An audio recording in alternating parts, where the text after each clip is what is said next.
Welcome to Hollywood and Dine. I'm David Moss. This is the show where the stars talk about their favorite foods and what's cooking in their careers. On the menu today, Matthew McConaughey, Jessica Alba, Ray Romano, Danny Glover, and Sir Ben Kingsley. But we begin with Harry Potter's Emma Watson. Turns out she's a wizard in the kitchen. Well, I make lots of different types of pasta. I make brownies. I make lots of different types of cakes. Cakes are very good. Stuffed peppers, pâtés. Hey, the stuffed peppers, how do you make those? Well, you cut them in half and then you fill them with cherry tomatoes, shallots, garlic, onions, pesto, and then you dribble honey on top and put them in the oven, and they're really good. Here they are, Emma Watson. Those are the beautiful peppers you're talking about. Look magical, don't they? And they will taste magical when we start putting the tomatoes you talked about in them, some basil, garlic, shallot, yes, maybe even a little honey on the top. We're going to show you how to make that in just a minute. But first, Emma Watson's new movie. It's the latest Harry Potter movie. It's called The Half-Blood Prince.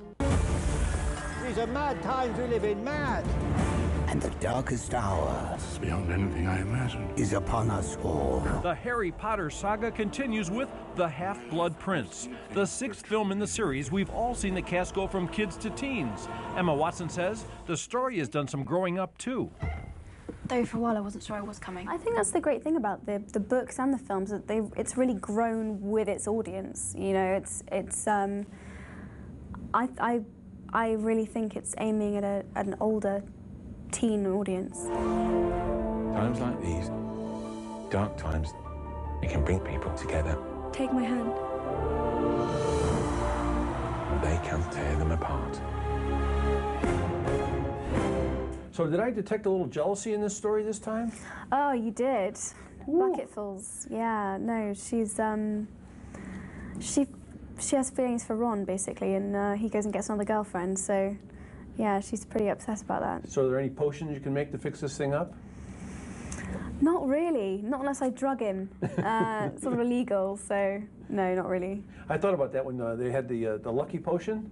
I was thinking, if you could make that, sell it as Lucky Juice, that'd be pretty popular, don't you think? I think it would probably do pretty well, but then, you know, the balance would be off, wouldn't it?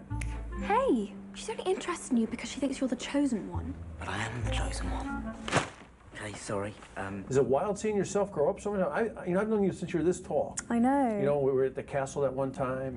You came to Nebworth? Yeah. Gosh, wow. Yeah, that really was at the beginning. So you must have been interviewing me since I was 10 or 11. You were a little shaver then. Yeah. Yeah. So what's it like to see yourself? I know sometimes you go back, you look at your own pictures, like your school pictures, you go like...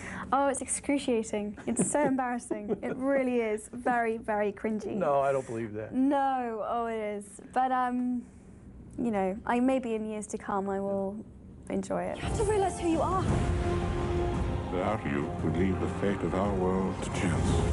How's your perspective change on that freaky thing going to the premieres and people screaming your name? When I was younger, I mean, it used to just wipe me out. I mean, I was just so nervous and so found the whole process so kind of tense and pressured and stressful, and now I know a little bit more what's expected of me, how these things work. You got it going on. Yeah. Sweet, thank you. No worries.